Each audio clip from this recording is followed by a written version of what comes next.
sí o sí puede salir por decreto, pero hoy Efraín Cepeda también dice que podría ser un golpe de Estado esta decisión. ¿Qué responde usted?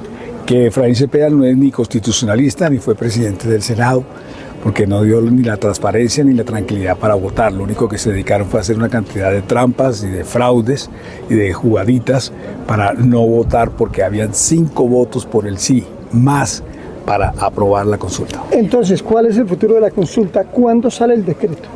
A ver, lo primero que hay que hacer es que si sale el decreto es porque se considera nulo o porque no existió entonces una decisión del Congreso de la República por la cantidad de situaciones espurias que hubieron dentro de esa sesión.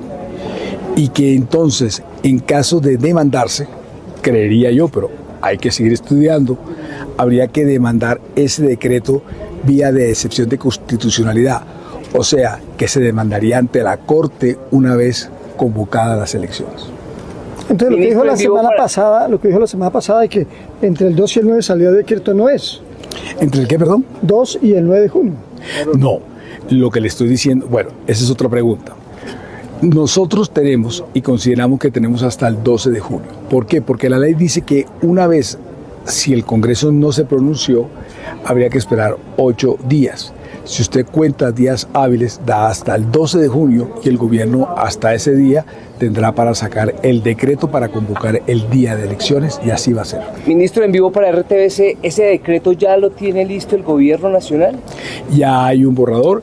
Esta tarde se va a estudiar con otras personas que están al tanto del estudio. Es posible que si usted quiera a las 5 o 6 de la tarde puedo bajar, y si me permiten las personas estudiosas, expresidentes de la Corte Constitucional, sustentadores y argumentadores, magistrados y auxiliares de la Corte Constitucional, que nos vamos a reunir hoy a las 3:30, 4 de la tarde, nos vamos a reunir para seguir estudiando cómo es que se debe hacer el decreto. No es que si se debe hacer el decreto o no, sino cómo es que se debe hacer el decreto. O sea que el 12 sale el decreto con la convocatoria.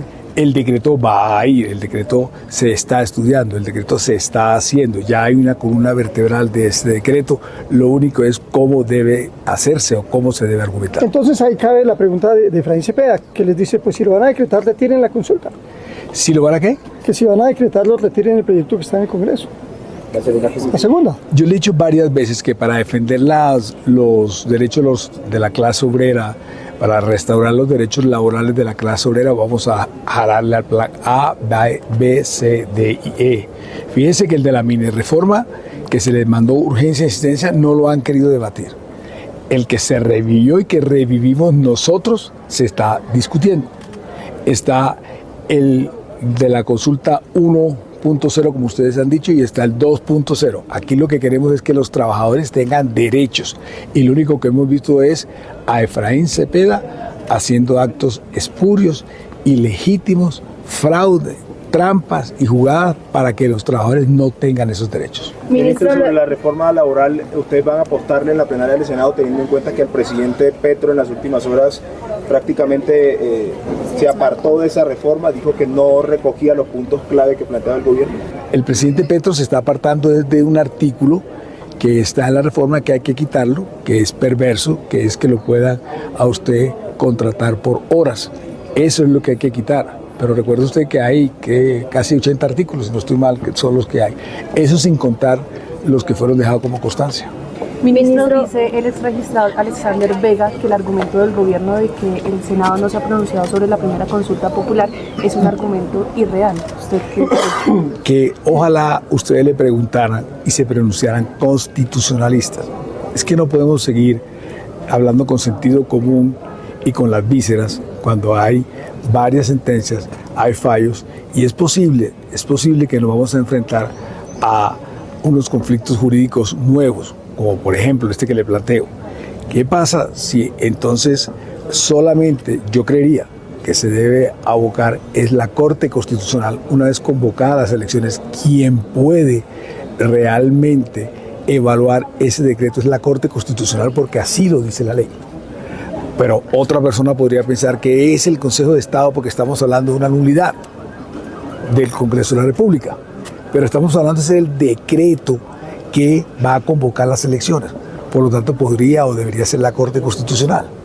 Entonces dejemos que la gente de la Corte Constitucional hable. Yo cada vez que le estoy hablando, y esto que le estoy hablando es porque he estudiado con personas y juristas de la Corte Constitucional. Ministro, ¿el decreto que va a firmar el presidente convocando la consulta ya contempla una fecha en la que se harían esas elecciones, al menos el mes?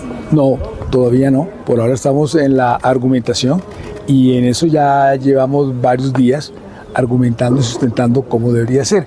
Entre esas están las razones de la cantidad de ilegalidades, jugadistas, trampas y fraudes que pasó en el Senado de la República ese 14 de mayo. O sea que ese decreto no diría la fecha, solamente convocaría la consulta. Sí, claro, el decreto tiene que salir convocando y diciendo el día, la fecha, pero también tiene que argumentar por qué estamos pensando que ese acto no existió. Y por lo tanto, una vez expedido el decreto, lo que se necesita o lo que uno entendería es que se debe demandar ante la Corte Constitucional, porque eso es lo que dice la ley. Es un acto administrativo, es Consejo de Estado, ¿no? No, porque estamos hablando de un decreto de que tiene que ver con temas de la Corte Constitucional, porque es participación ciudadana, y así lo dice, que el único control que hay es después de expedido el decreto, lo puede hacer solamente la Corte Constitucional, así lo dice la ley. Pincho lo va a demandar en el Consejo de Estado, eso es lo que digo, ¿no? Ficho va a hacer de todo, si ya hizo lo que hizo, imagínense lo que no va a hacer. Listo. O sea, primero decreto y luego demanda.